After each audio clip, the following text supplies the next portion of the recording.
Hey guys, what's up? Welcome back to the shop once again. Today we have a simple fix for you, but it's probably going to save you a lot of money and a lot of frustration.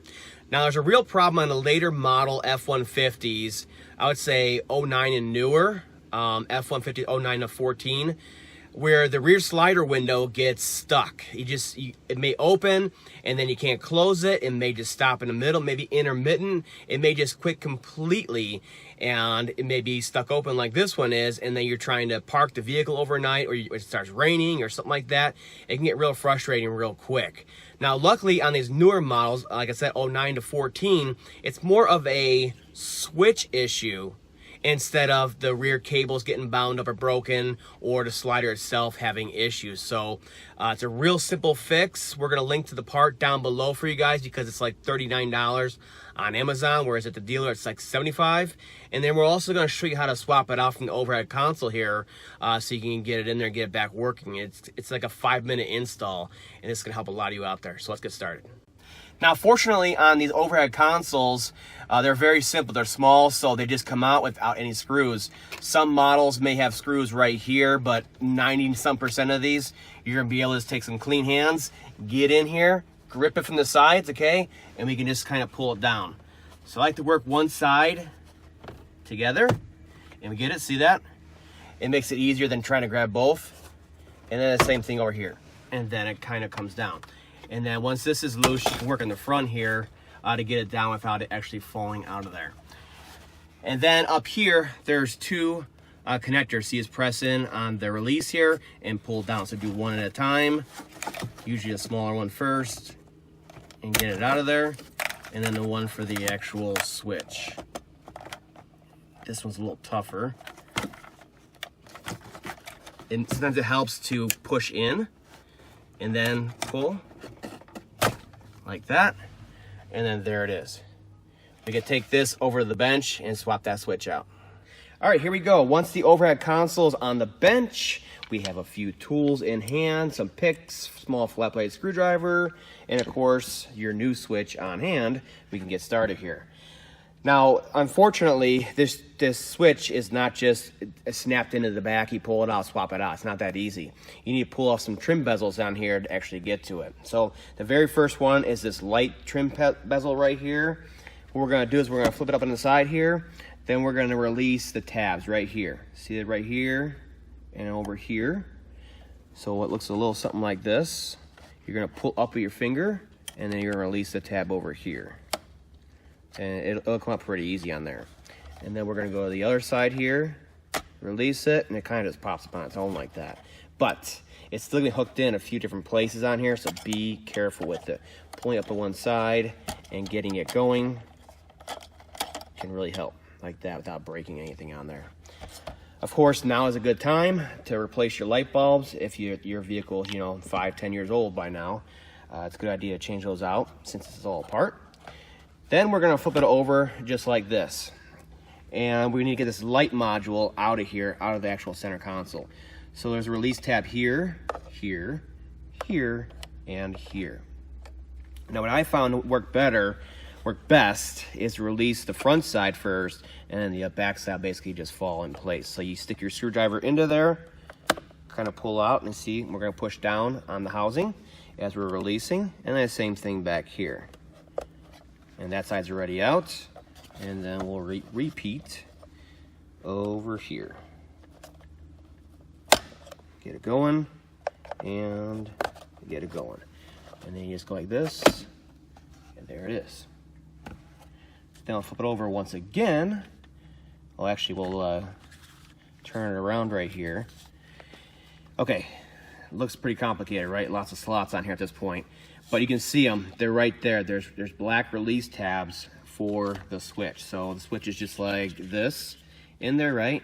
So you see them all on each end? Yeah, so they're right there inside these 4 corners on here. So you simply get in here and release them. Maybe pull down the switch, one corner at a time. Just like that. I know it's hard to see in there, but you guys get the idea. And these are going to be in there pretty tight because they don't want this thing loose up in the overhead console. looking cheap or anything. So it's going to take a little bit to get them out of here.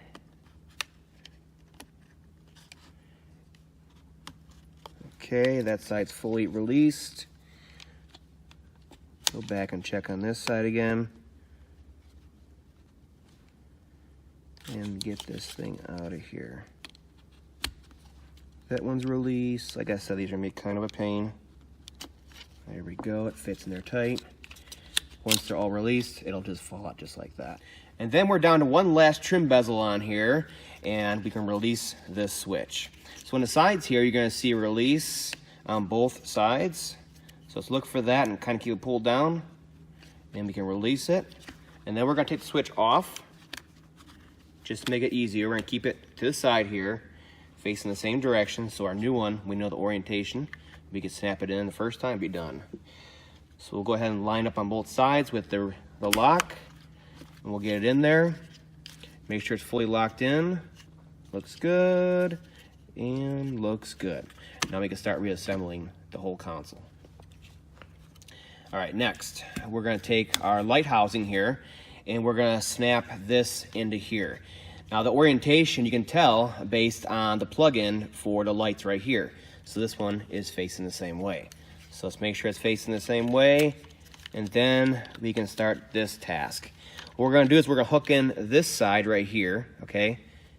Come up a little bit, there we go. And then we're gonna concentrate on pushing these tabs in right here and here. Remember these from earlier? These are gonna be a little hard to get in, it's really tight. So what we're gonna do is we're gonna get these in, the other side's already kind of wedgered in there, and we're gonna get that one in. And I like to use my 2 fingers like this, so we can do them both at the same time. Like that, so we'll get them in there. Make sure you get both, like that one got hooked in there. You don't want to do that and start breaking stuff. So the other side's already in, we push these in, and now we can start centering it and snapping it into place on here. Get it lined up. There we go. All right, so there you go. You heard it snap on both sides, give it a little push, and we can start reassembling this. Next, we'll put it back into this housing right here.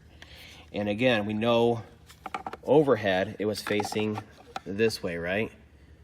All the connectors were facing this way.